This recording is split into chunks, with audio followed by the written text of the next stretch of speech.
এই দুনিয়া রহস্যে ভরা। কখন কোথায় পথ চলতে চলতে কোনো অদ্ভুত ও ভয়ঙ্কর পরিস্থিতির মুখোমুখি হতে হবে কেউ বলতে পারে না। সবই নির্ভর করে তাকদিরের ওপর। কখনো অবস্থা আমাদের অনুকূলে থাকে, আর কখনো দাঁড়িয়ে যায় আমাদের সম্পূর্ণ বিপরীতে। ভাগ্য এটাই মানুষকে আলাদা করে দেয়। ঠিক এমনই এক ঘটনা ভ্রমণের সময় শাহিনুর ভাইকে একজন অচেনা মানুষ শুনিয়েছিল। ঘটনাটি শুনে তার পুরো জগৎই বদলে গিয়েছিল। যেখানে সুখের ঝড় এসেছিল প্রথমে, সেটাই পরে গিয়ে হয়ে উঠেছিল এক উল্টো বাস্তবতা। ঘটনা শুরু করার আগে যদি ভিডিওটি ভালো লাগে তাহলে লাইক করে দিন, আর চ্যানেলে নতুন হলে সাবস্ক্রাইব করে নিন। এই ঘটনা ভারতের আহমেদাবাদ শহরের একটি গ্রামের, এবং এটি বাংলাদেশ প্রতিষ্ঠার আগের সময়ের ঘটনা। এই ঘটনাটি শাহিনুর ভাইয়ের কাছ থেকে সংগ্রহ করা হয়েছে। তিনি যেভাবে বলেছেন আমি সেভাবে বলার চেষ্টা করছি। আমার বাবা মা আমার ছোটবেলাতেই মারা যান। আমরা ভাই বোন অনেকজন ছিলাম, আর আমি ছিলাম সবচেয়ে ছোট। সবাই অন্য শহরে নিজেদের জীবনে প্রতিষ্ঠিত হয়ে গিয়েছিল। এই অবস্থায় আমাকে পড়াশোনা করাবে এমন কেউ ছিল না। তখনই আমার ফুপু আমাকে নিজের কাছে নিয়ে গেলেন। ফুপুর কোনো সন্তান ছিল না। তিনি চাইতেন আমি পড়াশোনা করে মানুষ হই, তাই কাছের একটি সরকারি স্কুলে আমার ভর্তি করিয়ে দিলেন। ফুপার নিজের জমিজমা ছিল, আর তাদের সংসার ভালোভাবেই চলতো। কিন্তু তবুও ফুপাকে আমি কখনো খুশি মনে দেখতাম না। তিনি সব সময় টাকার অভাব নিয়ে অভিযোগ করতেন। আমি ছোট ছিলাম ঠিকই, কিন্তু এতটুকু বুঝতাম তাদের সংসারে কোনো অভাব ছিল না। বাস্তবে যা ছিল তা হলো ফুপার অতৃপ্ত লোভ। সেই সময় আমি পঞ্চম শ্রেণীতে পড়তাম। ফুপা ভোরবেলায় জমিতে যেতেন, আর দুপুরের দিকে গ্রামের ভেতর থাকা তার দোকানে বসতেন। ফুপুকে আমি নিয়ম করে দেখতাম। প্রতিদিন দুপুরে আমি স্কুল থেকে ফেরার পর তিনি ফুপার জন্য খাবার নিয়ে দোকানের দিকে যেতেন। কিছুদিন আমি শুধু লক্ষ্য করছিলাম, তারপর আমার ভালো লাগলো না। একজন মানুষ সারাদিনের পরিশ্রমের পরও দুপুরে ক্লান্ত শরীর নিয়ে ফুপার জন্য খাবার নিয়ে যায়। তাই আমি নিজেই সেই কাজটা নিজের দায়িত্বে নিয়ে নিলাম। দোকানে যাওয়ার জন্য দুটি রাস্তা ছিল। একটি রাস্তা ছিল ঘন জঙ্গলের মধ্য দিয়ে, খুব দীর্ঘ পথ, আর সেখানে সব সময় বন্য পশুর ভয় থাকে। মানুষ খুব কমই সেই পথ ব্যবহার করত। আরেকটি রাস্তা ছিল শ্মশানঘাটের পাশ দিয়ে যাওয়া। যদিও সেটা শর্টকাট, কিন্তু আমার মতো মানুষের জন্য সেটা ছিল ভয়ঙ্কর এক পথের মতো। আমি তবুও সেই পথটাই বেছে নিলাম। রাস্তাটার পাশে আমি একটি পুরনো টাঙ্গা দাঁড়িয়ে থাকতে দেখলাম, পুরোপুরি ভাঙাচোরা অবস্থায়। কেন সেটা সেখানে দাঁড়িয়ে আছে আমি বুঝতে পারছিলাম না। টাঙ্গার সামনে দুটি ঘোড়া বাঁধা ছিল। এখানে আপনারা বলতে পারেন টাঙ্গাটা আসলে কি? সেটা হলো ঘোড়ার গাড়ি। ঘোড়াগুলো এতটাই দুর্বল আর কঙ্কালসার ছিল যে আমি অবাক হয়ে গেলাম এরা কিভাবে এই টাঙ্গা টেনে নিয়ে চলে। টাঙ্গাটার অবস্থাও ছিল করুণ। মনে হচ্ছিল যে কোনো মুহূর্তে চাকা খুলে যাবে বা বড় কোনো দুর্ঘটনা ঘটবে। তার পাশে বসেছিল একজন কোচওয়ান। সম্ভবত এই টাঙ্গাটির মালিক সেই। লোকটির চেহারা ছিল অত্যন্ত অদ্ভুত ও রহস্যময়। তার চুলগুলো এতটাই এলোমেলো যে মনে হচ্ছিল একটার সাথে আরেকটা জড়িয়ে গেছে। মাথার এক পাশে চুল, দাড়ি আর গোঁফ এতটাই নোংরা যে বোঝাই যাচ্ছিল বহুদিন সে পরিষ্কার হয়নি। তার পোশাক ছিল ময়লা ও জীর্ণ। মনে হচ্ছিল বহুদিন সে গোসলই করেনি। তার আশেপাশে এক ধরনের অস্বস্তিকর গন্ধ ছড়িয়েছিল। এমন একজন মানুষের পাশ দিয়ে যাওয়াও ছিল কষ্টকর। লোকজনও তাকে এড়িয়ে চলত। যেই এই পথ দিয়ে যেত সে তার কাছ থেকে দূরে সরে যেত। কিন্তু সেই লোকটি বারবার সবাইকে তার ঘোড়ার গাড়ির দিকে ডাকছিল, আসো, বসো, আমি খুব কম ভাড়ায় নিয়ে যাব। সে লোকটি আবারও ডাকছিল, খুব কম ভাড়া, খুব কম নেব। কিন্তু আশ্চর্যের বিষয়, কেউ তার দিকে ফিরে তাকাতো না। আসলে সত্যি কথা বলতে আমারও তাকে দেখে ভয় লাগতো। আমি যখন প্রতিদিন হাতে খাবারের কাপড় নিয়ে সেই পথ দিয়ে যেতাম, তখন চোরের মতো চোখের কোণ দিয়ে তাকে দেখতাম। যদি সে একটু নড়াচড়া করত, আমার বুক কেঁপে উঠত।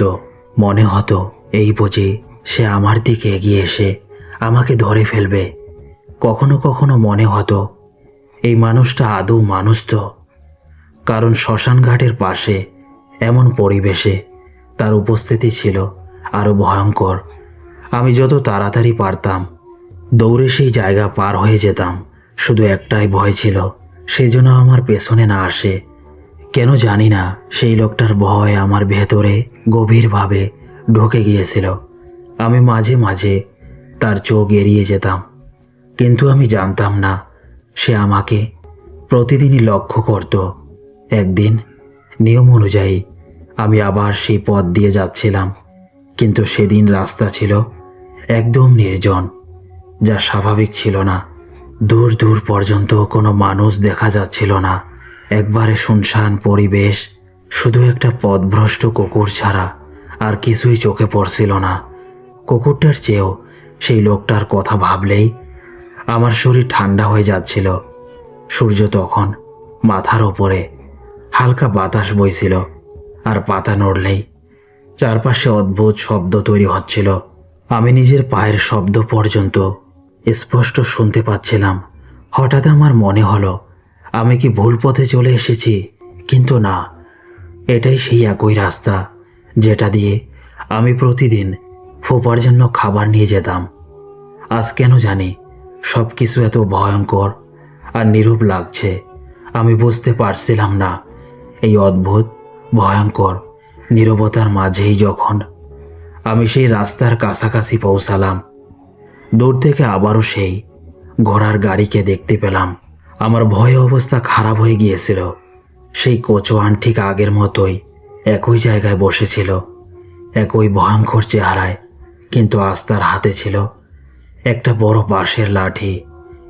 আমি সাধারণত এই পথ দিয়ে যেতে ভয় পেতাম, আর আজ সেই নির্জন রাস্তা আর তার ভয়ঙ্কর উপস্থিতি, সব কিছু মিলিয়ে আমার ভয় আরও বেড়ে গেল। কিন্তু সমস্যা হলো, আমি না পিছাতে পারছিলাম না থামতে পারছিলাম, কারণ ফুপা খুব কঠোর স্বভাবের ছিলেন। যদি সময় মতো খাবার না পৌঁছাতাম, তাহলে তিনি আমাকে ভীষণ বকতেন। আমি তাদের ওপর নির্ভর করেই চলতাম, তাই বাধ্য হয়ে আমাকে যেতে হচ্ছিল। তিনি খুব বেশি কথা বলতেন না, কিন্তু তার চোখ সব কথা বলে দিত। রাস্তা যদিও বেশি লম্বা ছিল না, তবুও সেই ঘোড়ার গাড়ি আর কোচোয়ানকে দেখে আমার পা যেন শক্ত হয়ে গেল। এক পাও সামনে এগোতে পারছিলাম না। আমি ভাবলাম, যেই না তার কাছাকাছি যাব, দৌড়ে রাস্তা পার হয়ে যাব, যাতে তার দিকে তাকাতেও না হয়।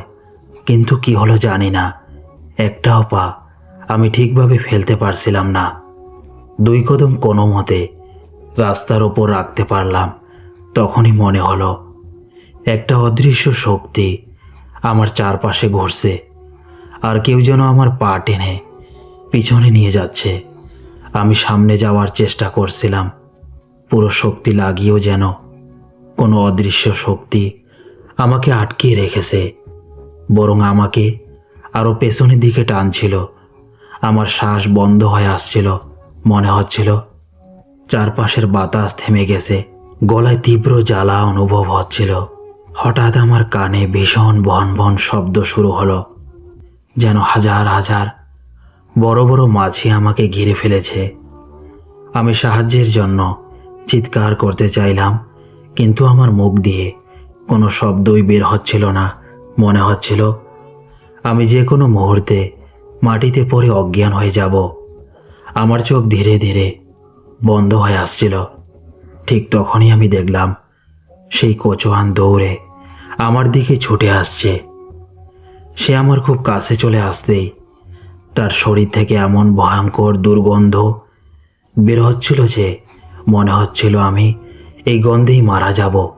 আমি মাটিতে পড়ে যাওয়ার আগেই সে আমাকে 2 হাতে ধরে ফেলল। আমাকে সামলাতে সামলাতে সে সেই পুরনো টাঙ্গার দিকে নিয়ে গেল এবং মাটিতে শুইয়ে দিল। আমার চোখ তখন প্রায় বন্ধ হয়ে আসছিল। হঠাৎ সে তার কাছে থাকা পানি নিয়ে আমার মুখে মাথায় ঢেলে দিল। আমি একটু একটু করে স্বাভাবিক হতে লাগলাম, কিন্তু তখনও আমি ঠিকভাবে বসতে পারছিলাম না। তার চোখে ছিল এক অদ্ভুত রহস্যময় ভাব। সে আমাকে উঠতে নিষেধ করলো। এরপর সে আমার পায়ে হাত বুলাতে শুরু করলো, আর তারপর নিজের হাত ঝাড়ছিল। তার হাত বুলানোর সাথে সাথে আমার মনে হচ্ছিল যে ভারী চাপটা আমার চারপাশে ছিল সেটা ধীরে ধীরে সরে যাচ্ছে। সেই কাজটা 3 বার করলো, আর আমি অনুভব করলাম আমার পা থেকে যেন প্রাণ বেরিয়ে গিয়েছিল। সেটা আবার ধীরে ধীরে ফিরে আসছে। আমি অবাক হয়ে কখনো তার দিকে, কখনো আমার পায়ের দিকে তাকাচ্ছিলাম। সত্যি আশ্চর্যজনক ছিল। তার হাত রাখার সাথে সাথে যেন জাদুর মতো সব ব্যথা উধাও হয়ে গেল। আমি পুরোপুরি সুস্থ অনুভব করছিলাম। সে আমাকে বসার ইশারা করলো।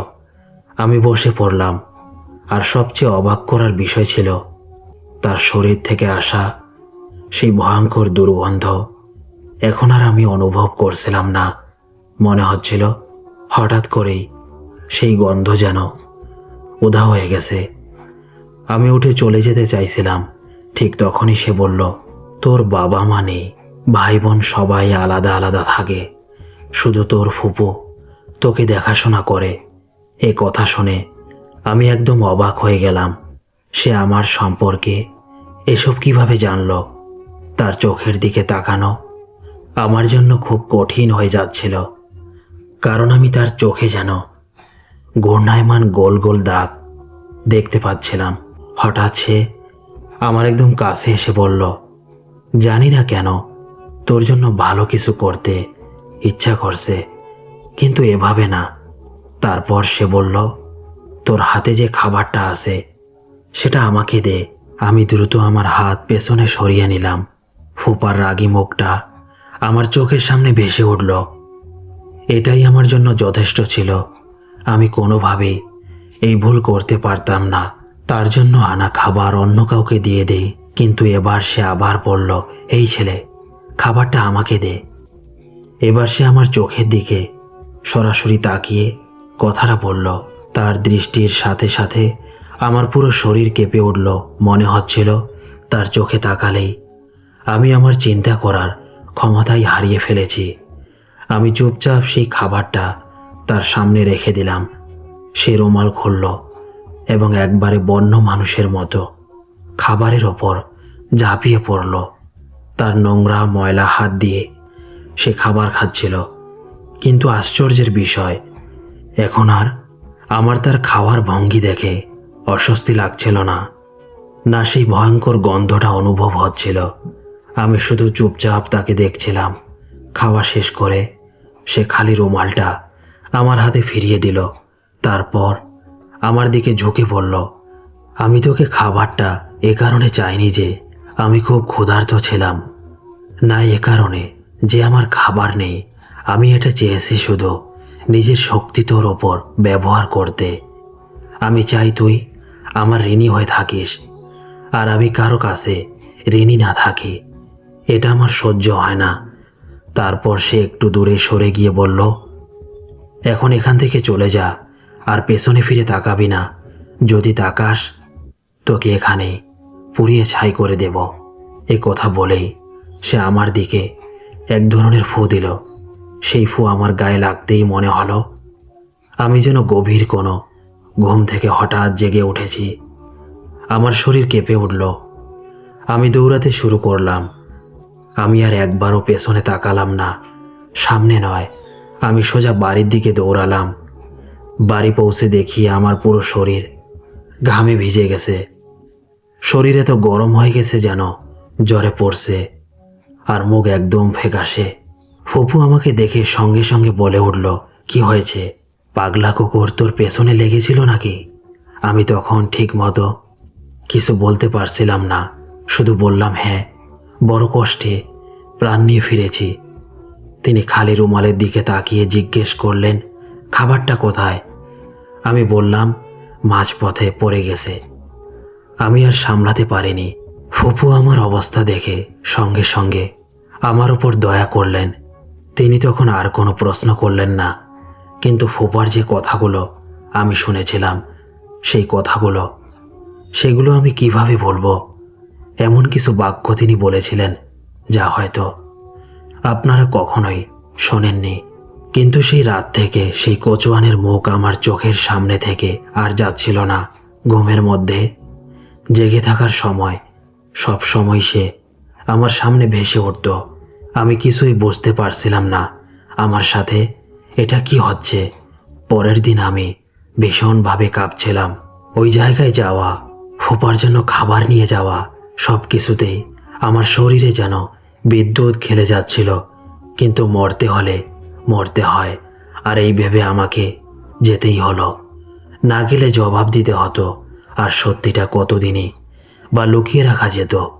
আমি যখন সেখানে পৌঁছালাম, দেখি না সেই কচুয়ান আছে, না সেই টাঙ্গা। আমি অবাক হয়ে গেলাম।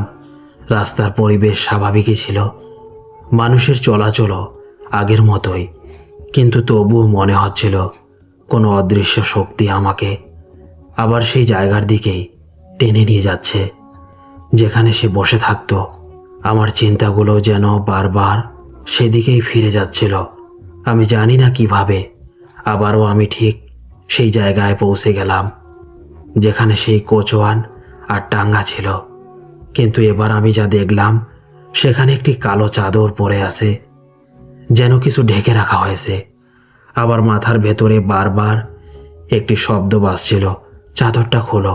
আমি ধীরে ধীরে এগিয়ে গেলাম এবং চাদরের কিট খুলে দিলাম। আর যা দেখলাম, তার ভেতরে কিছু পুরনো মুদ্রা রাখা আছে। সেই সময় এই মুদ্রাগুলোর মূল্য ছিল অনেক বেশি। আমি একদম হতবাক হয়ে গেলাম। আমি ভাবতে লাগলাম, এই কচুয়ান এত দামি মুদ্রা এখানে ফেলে গেল কিভাবে? আর তার কোনো জিনিসপত্র আশেপাশে নেই। ঠিক তখনই আবার সেই ভয়ঙ্কর ভন ভন শব্দ কানে বাজতে লাগলো। একটা অদৃশ্য কণ্ঠ যেন বলছে, এই মুদ্রাগুলো তোমার, নিয়ে যাও। এটাই সেই ঋণ যা আমি শোধ করতে চাই। আমি চারপাশে তাকালাম, কিন্তু কেউ ছিল না।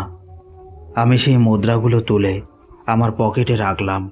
সেই সময় আমার বয়স খুব কম ছিল, আর এমন কিছু আগে কখনো দেখিনি। একটা মুদ্রা দেখার সৌভাগ্য তখন ছিল না, আর আজ এতগুলো। আমার মনে হতে লাগলো এই মুদ্রাগুলোর মধ্যে নিশ্চয়ই কোনো রহস্য লুকিয়ে আছে।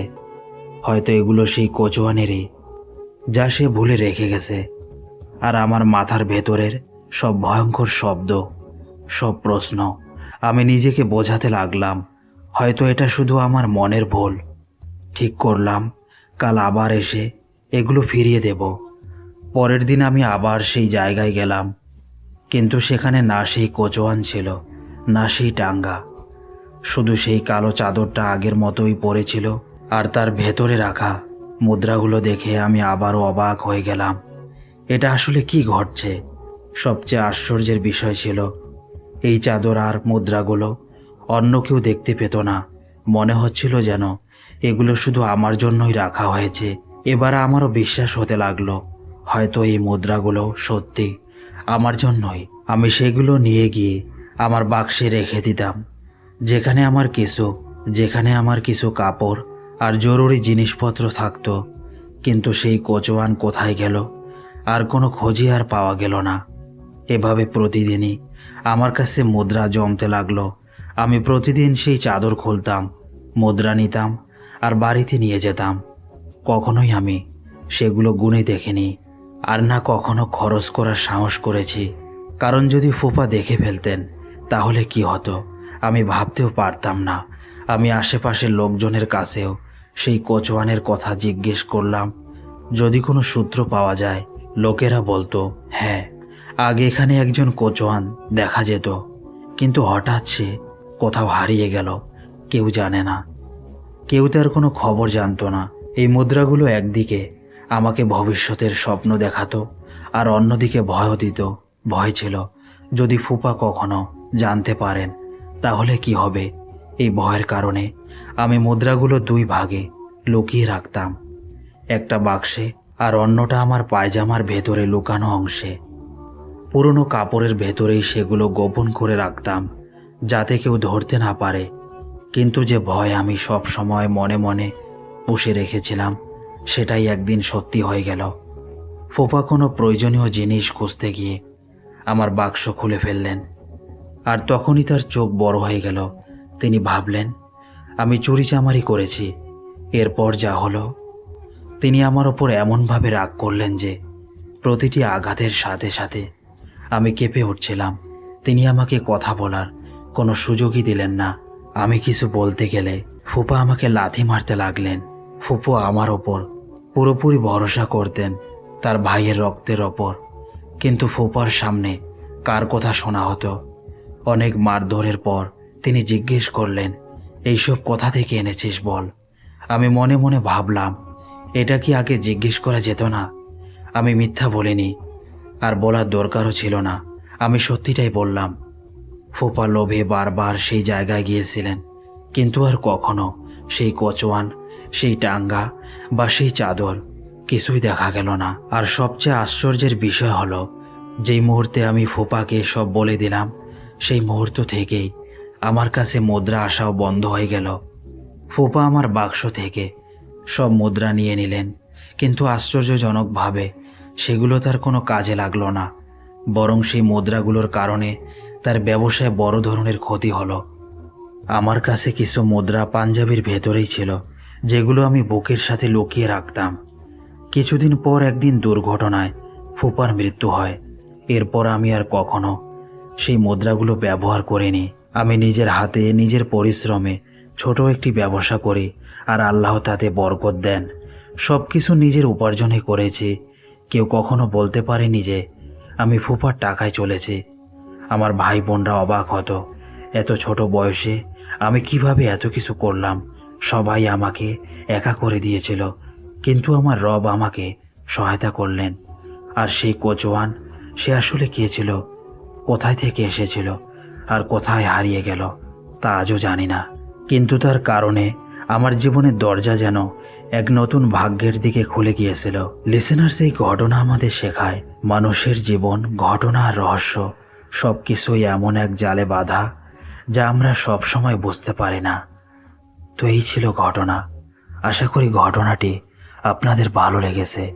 ঘটনাটি ভালো লেগে থাকলে ভিডিওটিতে লাইক করতে ভুলবেন না, এবং কমেন্টের মাধ্যমে জানাবেন ঘটনাটা আপনাদের কেমন লাগলো। এবং চ্যানেলে যারা নতুন আছেন, অবশ্যই চ্যানেলটি সাবস্ক্রাইব করতে ভুলবেন না। সবাই ভালো থাকবেন, সুস্থ থাকবেন। আল্লাহ হাফেজ।